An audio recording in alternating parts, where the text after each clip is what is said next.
मेरे घर पे हमला किया है, लेडीजों के साथ बदतमीजी करी है, हाथापाई करी है, मेरी मम्मी का पैर तोड़ दिया है। वो दोबारा से 200-250 बंदे आते हैं, लाठी डंडा सरिया वरिया हर चीज़ हथियार से पूरे लहज आते हैं और गालियाँ देते हैं, जाति सूचक शब्द बोलते हैं। मैं जाटव समाज से हूँ। अपनी जान बचाई कैसे फिर? हमने अपनी जान इस तरह से बचाई क्योंकि उनके जो 50-60 लड़के थे, उनके हाथों में भी ईंट थी, वो भी ईंटें फेंक रहे थे। फिर हमारी तरफ से भी कुछ ईंटें फेंकी हैं, दोनों तरफ से ईंटें फेंकी थी अपने बचाव के लिए। वो हमने अपने बचाव में करी। अगर हम ईंटें नहीं फेंकते तो शायद आज हम में से 2-3 बंदे मर चुके थे।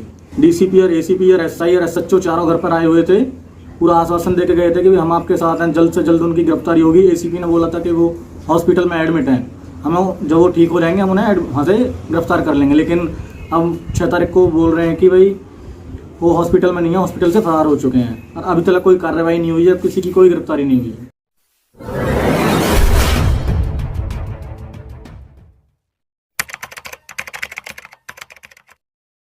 मैं अरुण कुमार फ्रॉम जवा गाँव।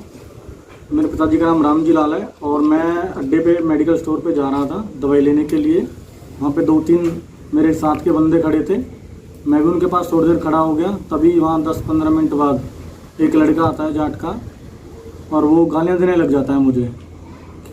तो मैं उससे बोल रहा हूँ कि भाई गालियाँ मत दे, अपने घर को जा। वो मुझे गालियाँ इसलिए दे रहा था क्योंकि उसे किसी ने मेरे खिलाफ भड़का रखा था। किसी ने कहा था कि भाई तुम्हारे बारे में वो लड़का ऐसे कह रहा है। तो वहाँ पे बात ख़त्म हो गई थी। मैं बात ख़त्म करके अपने घर आ गया था। घर आके मैं अपने भाई संदीप और देवेंद्र से बतला रहा था। बात करते करते हम घर के बाहर निकले थे तो तभी वो 3-4 लड़के आए और बाइक रोकी। बाइक से उतरते ही उन्होंने मेरे ऊपर हाथ छोड़ दिया, मेरे डुक मार दिया। हम तीनों 4 जने, वो 3 भाई, हम हाथापाई हुई। वो यहाँ से भाग गए अपनी बाइक छोड़ के।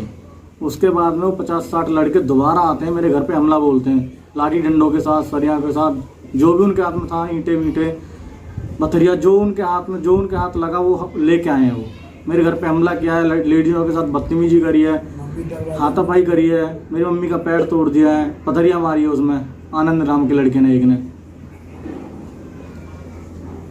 और उसके बाद में मेरे 2 भाई और आ गए हैं जो मेरे चाचाओं के हैं, वो छत पे चढ़ गए हैं। उन्होंने भी ऊपर से, जब वो ईंटें नीचे से फेंक रहे थे, उन्होंने भी ईंटें फेंकी हैं।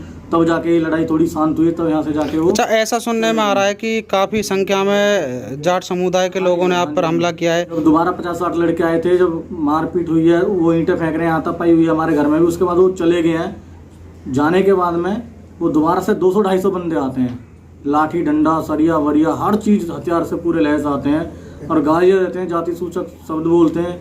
मैं जाटव समाज से हूँ, गांव जवां से ही। अच्छा, ये भी सुनने में आ रहा है कि आपके घर के आसपास सीसीटीवी कैमरा लगे हुए हैं और पुलिस प्रशासन सीसीटीवी फुटेज भी ले गया, लेकिन अभी तक कोई कार्रवाई नहीं करी है। पुलिस प्रशासन की तरफ से आपको क्या उम्मीद लगती है? प्रशासन की तरफ से तो अभी तक कोई उम्मीद नहीं लगी है, क्योंकि प्रशासन ने मेरे को 5 तारीख को बोला था कि भाई उनकी गिरफ्तारी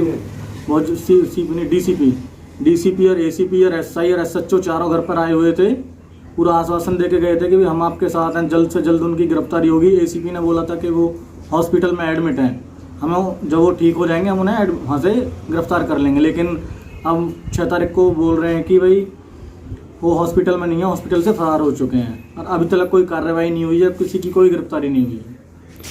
पुलिस प्रशासन से बात हुई है, पुलिस प्रशासन कहता है कि हम वहाँ पर अच्छे से देख करके आए हैं, वहाँ इतना झगड़ा नहीं हुआ था, लेकिन सीसीटीवी फुटेज देख करके लगता है कि सैकड़ों की संख्या में लोगों ने आप पर हमला किया। आपने अपनी जान बचाई कैसे फिर?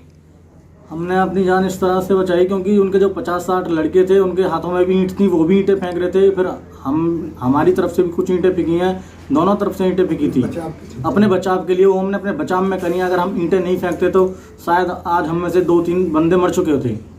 तो फिर आपने मदद के लिए और किसी संगठन मदद के लिए तभी जब वो दोबारा 50-60 लड़के आए थे, तभी उनके आने से पहले पुलिस को 2-3 बार कॉल कर ली थी 100 नंबर पे, लेकिन पुलिस मौके पे नहीं आई। पुलिस तब आई थी जब वो तीसरी बार में 250 से 300 आदमी मेरे घर पे आए हैं लड़ाई करके। जब वो वापस चले गए हैं, अपने अपने घर तक पहुंच गए, अपने एरिया में पहुंच गए, उसके बाद पुलिस आई है यहाँ पे।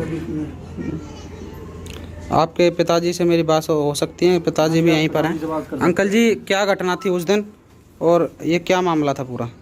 घटना क्या जी, मैं मेरा लड़का छोटा और भतीजो देवेंद्र मजदूरी पे यहाँ मजदूरी करके आए। मैं वो हुई है आगे तंजी पहले छुट्टी होते ही, तो मुझे तो काम समझाना पड़ेगा सुबह क्या करना हो क्या नहीं करना हो। जब मैं आया हूँ तो यहाँ झगड़ों मुझे हो तो पाया हो, वे जैसे तैसे भाग गए। और ये भी मैंने भीतर करे, उनके आगे हाथ भी जोड़े मैंने, उनकी भैया बात कहा है, बात कहा, लेकिन बात को कोई तात्पर्य नहीं दी उन्होंने। वे चले गए। उसके को 20 मिनट बाद, आध घंटा बाद, कम से कम 60-70 लड़के, किसी पे हथियार है, किसी पे बल्लम है, किसी पे सरिया है, किसी पे लाठी है, किसी पे हथौड़ा है, वे जब चढ़ने लगे, उनमें से 4-5 बंदे घर में घुस चुके हैं, जिनने बियरवानी के मंगलसूत्र लूटे हैं, मेरी घरवाली के पाम तोड़ दियो पथरिया से। और जब हमने हथौड़ा बरसाने शुरू करें, उन्होंने बरसाने शुरू करें, तब वे भी भाग गए और हम भी शांत हैं। पुलिस कितनी देर बाद आई? पुलिस प्रशासन की तरफ से ढील बरती गई है यहाँ? तीसरी बार में कम से कम 250 और 300 के बीच में बंदे आए। वे गांव के हैं या उन्होंने बुलाए गए बाहर गांव से, यह बात की हम कह नहीं सकें। रात को अंधार हो 9 बजे के करीबन, 9 पौने 9 बजे, हम किसे पछाना किसे ना पछाना, हम तो डर के मारे अपने घर में घुसे हुए, छत्तर में खड़े, इतनी दूर से हम पहचान ना सके। गांव के ही बंदे हैं जिन्होंने वे पीछे के हटाए, CCTV कैमरा लगे हुए हैं, इन्हें में तेरे फोटो आ जाएंगे, तब पीछे के हट जाओ, लड़ाई मत नहीं करो, आदमी मर जाएंगे, तब वे पीछे के हटे हैं। उसके 15-20 मिनट बाद पुलिस आई है, जब वे चले गए।